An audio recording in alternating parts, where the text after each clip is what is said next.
femme à l'honneur.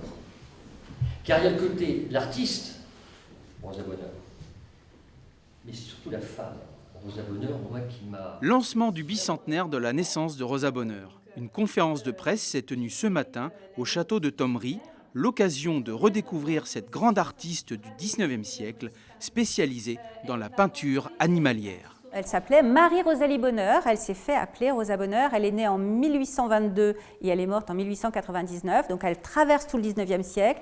Et pour faire très court, elle va être l'artiste peintre, hommes et femmes confondus, la plus vendue au XIXe siècle. Celle qui va vendre le plus d'œuvres à travers le monde et celle qui va vendre les œuvres les plus chères. Avec une renommée qui dépassait les frontières, Rosa Bonheur était connue jusqu'aux États-Unis.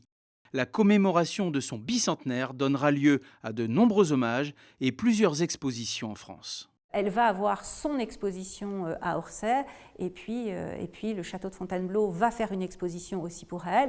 Nous, on va pouvoir avoir 2 très belles expositions grâce, bien sûr, à l'aide du département et on en est extrêmement heureux, extrêmement fiers. La propriétaire du château se bat depuis plusieurs années pour réhabiliter la mémoire de Rosa Bonheur. Un appel entendu par le département de Seine-et-Marne. Il nous a semblé primordial et on ne pouvait pas passer à côté de la soutenir, de l'aider financièrement en rachetant 231 œuvres et de l'aider également techniquement grâce à notre équipe de spécialistes que nous avons au conseil départemental. Autre partenaire majeur de ce bicentenaire, le château de Fontainebleau.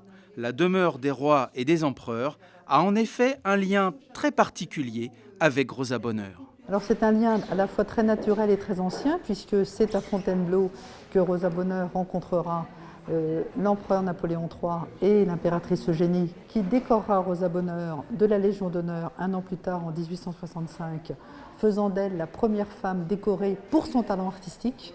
Un destin hors du commun pour une femme du 19e siècle, à la fois libre et avant-gardiste.